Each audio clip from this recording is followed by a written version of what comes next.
আগস্টের ঐতিহাসিক অভ্যুত্থান একটা দাবানল ছিল। এই দাবানল তৈরি করার জন্য জনগণকে বারুদের স্তূপ হতে হয়েছে। সেটা কি একদিনে হয়েছে? 36 দিনে হয়েছে? দীর্ঘ বছরের পর বছর লড়াই করে মানুষ ধীরে ধীরে বারুদের স্তূপে পরিণত হয়েছে।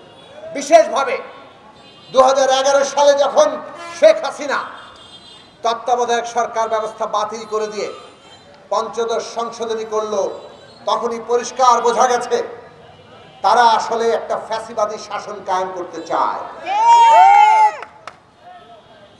একটা কর্তৃত্ববাদী স্বৈরাচারী শাসন কায়েম করতে চায়। তাদের যে বাসনা নিজেদের শাসনকে চিরস্থায়ী বন্দোবস্তে পরিণত করা, সেই বাসনাকে সাহায্য করেছে কে? আমাদের দেশের সাংবিধানিক স্বৈরতান্ত্রিক ক্ষমতা কাঠামো। এই কথা আমরা আমাদের গণসংহতির জন্মলগ্ন থেকে বলে আসছি। বাংলাদেশে অনেক রাজনৈতিক দল নেতৃত্ব তখনও পর্যন্ত এটা মানতে নারাজ ছিলেন। তারা ভেবেছেন আমাদের এই সংবিধান একটা মহান সংবিধান, সেই কথাই তারা প্রচার করেছেন। আমরা বলেছি এই সংবিধান মহান মুক্তিযুদ্ধের উপর দাঁড়িয়ে হয়েছে, কিন্তু মুক্তিযুদ্ধের যে আকাঙ্ক্ষা ছিল সাম্য, মানবিক মর্যাদা, সামাজিক সুবিচার প্রতিষ্ঠা করা, তার জন্য গণতন্ত্র প্রতিষ্ঠা করা, সেই আকাঙ্ক্ষা সংবিধানে প্রতিফলিত হয় নাই বলে সমস্ত ক্ষমতা একজন ব্যক্তির হাতে কেন্দ্রীভূত করা হয়েছে। যিনি প্রধানমন্ত্রী হন তার হাতে সব ক্ষমতা, আর তিনি পুরো রাষ্ট্রটা পকেটে ঢুকিয়ে জনগণের উপর স্টিম রোলার চালিয়েছেন। এটাই কি আমাদের অভিজ্ঞতা ছিল না? এটাই কি 72 সাল থেকে এই দেশের অভিজ্ঞতা হয়নি? এরা কেবল স্টিম রোলার চালিয়েছে তা নয়, সব অধিকার কেড়ে নিয়েছিল, এমনকি ভোটের অধিকারটাও কেড়ে নিয়েছে। এই জন্য তত্ত্বাবধায়ক ব্যবস্থা এসেছিল, কিন্তু তত্ত্বাবধায়ক ব্যবস্থাও টেকে নাই। আর টেকে নাই বলে আমরা দেখেছি কিভাবে তত্ত্বাবধায়ক ব্যবস্থা গিলে খাওয়ার চেষ্টা হয়েছে। শেখ হাসিনা এর বিরুদ্ধেই কথা বলেছেন, কিন্তু 8 সালে ক্ষমতায় এসে পুরনো এই যে গিলে খাওয়ার যে চেষ্টা, সেইটাকে পূর্ণ রূপ দিতে চেয়েছেন। 11 সালে ত্রয়োদশ সংশোধনী বাতিল, তত্ত্বাবধায়ক ব্যবস্থা বাতিল, সেইটাকেই প্রকাশ করে তুলল। অর্থাৎ এইটা জমিদারি, এই দেশের এই জমিদারি তারা চালাবেন, এটা তাদের বাপ দাদার সম্পত্তি। বাংলাদেশের মানুষ 11 সাল থেকে লড়াই করেছে একেবারে সরাসরি এই ফ্যাসিবাদী প্রবণতা, এই কর্তৃত্ববাদ, স্বৈরতন্ত্র কায়েমের চেষ্টার বিরুদ্ধে। আমরা আমাদের দিক থেকে পরিষ্কার বলেছি শাসককে বিদায় করতে হবে। এই বিদায় আমরা আগেও করেছি, কিন্তু আগে যেটা পারিনি শাসকের সাথে সাথে শাসন ব্যবস্থা তার বদল করা, ফ্যাসিবাদীর সাথে সাথে ফ্যাসিবাদী ব্যবস্থা তাকে বিদায় করা, এইবার সেইটা হবে আমাদের সংগ্রাম। আমরা 11 সাল থেকে বলেছি বাংলাদেশে সংবিধানের গণতান্ত্রিকীকরণ, অর্থাৎ একটা গণতান্ত্রিক সংবিধান প্রতিষ্ঠা না করে এই ফ্যাসিবাদী শাসন থেকে, এই স্বৈরাচার থেকে, এই কর্তৃত্ববাদ থেকে আমরা মুক্তি পাবো না। আমরা দেখলাম 14 সালে একটা তামাশার নির্বাচন, এবং তারপরে আমরা এই কথা আরো জোরের সাথে বলেছি এখন বাংলাদেশ একটা ফ্যাসিবাদী শাসনের দিকে অগ্রসর হচ্ছে।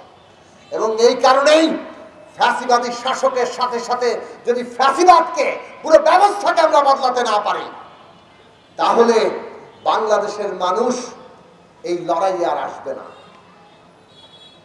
খেয়াল করে দেখুন, 14, 15, 16, 17, 18 সাল ধরে লড়াই হয়েছে, কিন্তু আমরা যেইভাবে লড়াই হলে মানুষকে নামাতে পারতাম, আমাদের অনেক আত্মত্যাগ হয়েছে। বিরোধী দলের নেতা কর্মীদের উপরে হামলা, মামলা, গুম, খুন, অত্যাচারের কোনো সীমা ছিল না।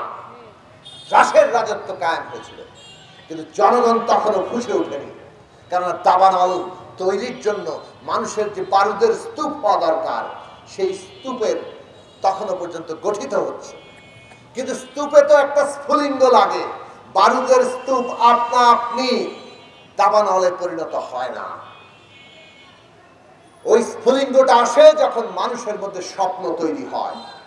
18 সালের নির্বাচনের আগ থেকে আমরা পরিষ্কার করে বলছি, বাংলাদেশ এখন যে জায়গায় এসেছে, একটা নতুন জাতীয় সনদ, একটা নতুন সামাজিক রাজনৈতিক চুক্তি ছাড়া বাংলাদেশ অগ্রসর হতে পারবে না।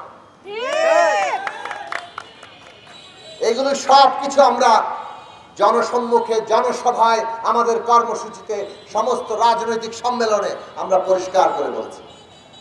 তখন আপনারা জানেন যে বিএনপির নেতৃত্বে একটা জাতীয় ঐক্য ফ্রন্ট গঠিত হয়েছিল। ডক্টর কামাল হোসেন সেইটার সভাপতি হয়েছিলেন 18 নির্বাচনের আগে, আপনাদের অনেকেই মনে থাকবে। সেই কনভেনশনে আমরা বলেছি একটা নতুন সামাজিক রাজনৈতিক চুক্তি লাগবে এই দেশের জনগণের মধ্যে।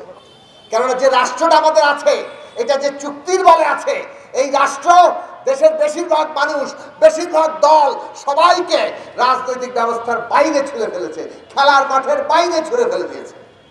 ওই যে আওয়ামী লীগের লোকেরা বলতো না, খেলা হবে খেলা হবে, ওনারা একা একাই খেলতে পারেন, মাঠে ওনারা একা খেলেন, তারপরেও গোলটা ঠিক মতো দিতে পারেন না, গোল পোস্টে বল রেখে হামাগুড়ি দিয়ে ওনারা ঠেলে দেন।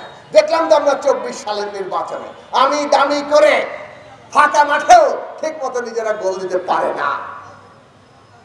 18 নির্বাচনের আগে আমরা এই কথা পরিষ্কার বলেছিলাম, বিদ্যমান বহাল যে রাষ্ট্র, এর যে চুক্তি, এতে জনগণকে আর ঐক্যবদ্ধ রাখতে পারছে না রাষ্ট্র।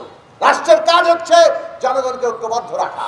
সেই রাষ্ট্র দেশের বেশিরভাগ মানুষকে আজকে রাষ্ট্রের বাইরে নিয়ে গেছে, মানুষের অধিকার থেকে বঞ্চিত করেছে, তাকে গুম, খুন, হত্যা, হামলা, মামলা আর ত্রাসের রাজত্ব কায়েম করে শাসন করতে চাইছে। এই ব্যবস্থা আর বাংলাদেশকে ঐক্যবদ্ধ রাখবে না, এই ব্যবস্থায় বাংলাদেশও আর এগোবে না। 18 নির্বাচনে সবাই গেল, শেখ হাসিনা কি নির্বাচন দেয়, অনেকটা সেইটাও সামনে আবারও হাজির করার জন্য আমরা দেখলাম সবাই মিলে যে এই ব্যবস্থার অধীনে ওই রাতের ভোটের ডাকাতি ছাড়া আর কিছু সম্ভব না। 18 সালের পরে বাংলাদেশের এমনকি প্রধান রাজনৈতিক দল বিএনপি সহ অন্যতম প্রধান দল, তারা সহ উপলব্ধি করতে বাধ্য হলেন এই ব্যবস্থায় আর নির্বাচন হবে না। এই রাষ্ট্র ব্যবস্থা টিকিয়ে রেখে আর কোনো দিকে আমরা অগ্রসর হতে পারবো না। সে কারণে যখন আমরা এই কথাগুলো বলে আসছিলাম, উদ্যোগ নিলাম, আমরা দেখলাম বড় দলগুলো সাড়া দিলেন এবং তারা এগিয়ে আসলেন এবং তারা বললেন যে হ্যাঁ, রাষ্ট্র ব্যবস্থার মেরামত করতে হবে, সংস্কার করতে হবে। এইবারের অভ্যুত্থানের ওই দাবাগ মানুষের যে ধীরে ধীরে তার যে বারুদের স্তূপ হয়ে ওঠা, সেই বারুদের স্তূপের মধ্যে স্ফুলিঙ্গ আকারে আসলো একটা স্বপ্ন, একটা লক্ষ্য, যে এইবার রাষ্ট্র ব্যবস্থা বদলাবে। আমরা লড়াই করেছি, কিন্তু তখনও শেখ হাসিনার পতন ঘটাতে পারেনি। যে স্ফুলিঙ্গ সত্যি সত্যি দাবানল জ্বলে দিল, সত্যি সত্যি দাবানল তৈরি করলো যখন আবু সাইদ ওয়াসিমরা 16 তারিখে নিজের বুকে গুলি নিয়ে নিয়েছেন। দেশের তরে সমস্ত জনগণের মুক্তির জন্য তারা যখন নিজেকে উৎসর্গ করে এই দেশের মানুষের ক্ষোভকে জ্বালিয়ে দাবানলে তারা পরিণত করে দিয়েছেন।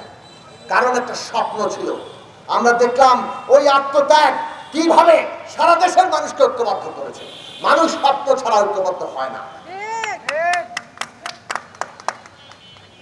মানুষ একদিকে বারুদের স্তূপ হয়েছে, মানুষের সামনে স্বপ্ন তৈরি হয়েছে এবং সেইখানে যখন আত্মোৎসর্গ এসেছে, সারা দেশের মানুষ ঐক্যবদ্ধ হয়েছেন। আমি কথা গুটিয়ে আনছি, কাজেই এইটা একটা ঐতিহাসিক অভ্যুত্থান। এইখানে যারা রক্ত দিয়েছে তারা আমাদের নতুন বাংলাদেশের যাত্রার আমাদের দিশারি। আজকে আমাদের এক শহীদের মাকে বলতে হচ্ছে, শহীদদের হত্যার এখনো বিচার হয় নাই, আমাদের শহীদরা রাষ্ট্রীয় মর্যাদা পায় নাই, আমাদের শহীদরা তাদের পরিবারের দায়িত্ব এখনো পুরো নেওয়া হয় নাই, আমাদের আহতরা তারা চিকিৎসা পায় নাই, কেউ চোখে অন্ধ হয়ে গেছে, কেউ পঙ্গুত্ব বরণ করেছে, তারা এখনো চিকিৎসা পায় নাই, তাদের জীবনের দায়িত্ব নেওয়ার উদ্যোগ নাই।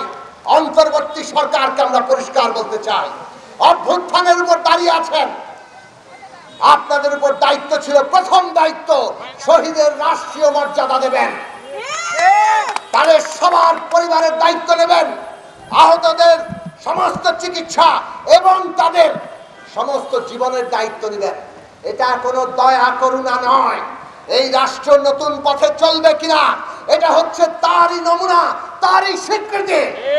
এই রাষ্ট্রই বাংলাদেশ, মানুষের স্বপ্ন, তার ইচ্ছা, তার অভিপ্রায় অনুযায়ী এই দেশ চলবে কিনা সেইটা প্রমাণিত হবে যখন শহীদ এই দেশে মর্যাদা পাবে।